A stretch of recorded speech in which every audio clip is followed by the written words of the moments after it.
I am Beatrice Elachi, a rural girl from Western Province, schooled at my girls' Vokoli in Vihiga County.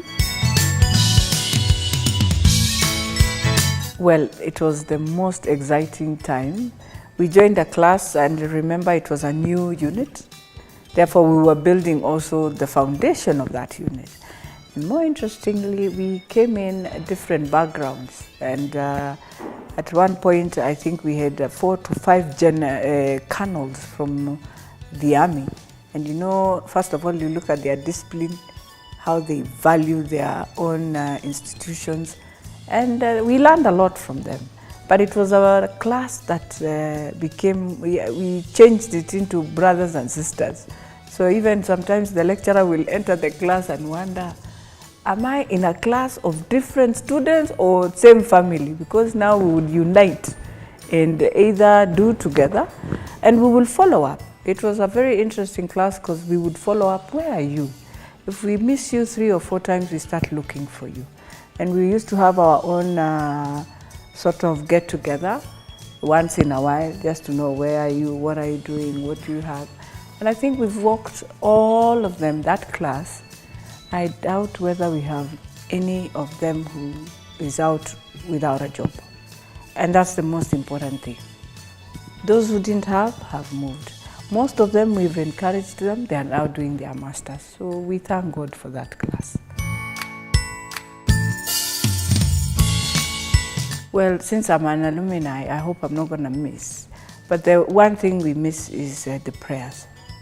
Absolutely, you know, it is only at ANU where you'll find you have time to sit all of you in fellowship and just sing and pray for yourselves. But most of the time when you go to other campuses, one prays and you're finished and you're done.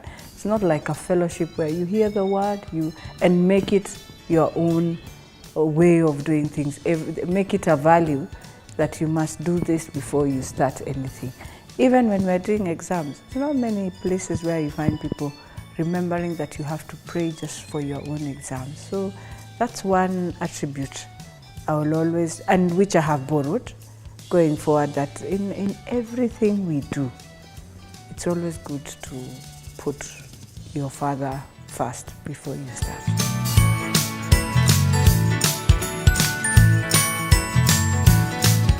Yes, a lot has built me to get where I am today. I think it's because of how you look at things happening. You look at Prof and you admire. And one of the things I have realized is that anything that a woman touches from scratch, from foundation, it flourishes so well. So those are some of the things we say we are borrowing from her and many other women that we have seen move ahead. Well, the first challenge is men will always wonder, how have you taken our space? And it's a very big challenge. And then you will always face the challenge of people wanting to know, who are you? What's your family? What do you do? You know, in the men you are more better. Nobody will ever ask you those things. And they don't even care. But for you, a woman, and that's why we have so many challenges in trying to ensure.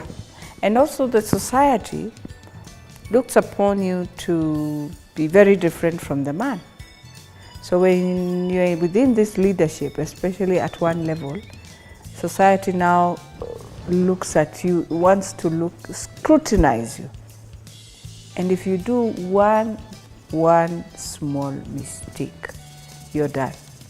So that's the biggest challenge we face, because I'm human.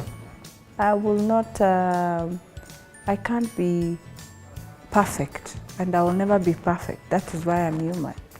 But society will never look at you that way. But so, and that's why one of the things I always tell those who we mentor, just be yourself. From the beginning, don't pretend you can be this. Be yourself. You will move in, you will progress. And when I have done wrong, I've always said it is for me to apologize and move on. I mean, I'm human. People will talk, but the best I can do is to ask for that forgiveness and move. Yeah. But it's the biggest challenge when you're in leadership position. Very. People will say, some will say you sometimes when you do something and you have to do it, but people won't understand why you have done it because you're a woman. But if it was a man doing it, there's nothing wrong. So those are some of the challenges we face as women when you're up there. My biggest advice to young women and also to our young men is that today is not like the days when our fathers were able to get everything that they want because there were fewer. Now we are many.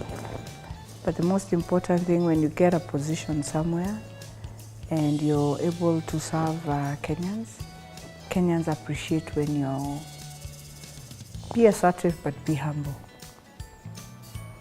Kenyans have this tendency of getting very agitated when you're arrogant, when you have too much pride. So if you can manage those two, you will be able to work with any Kenyan without fear or favor.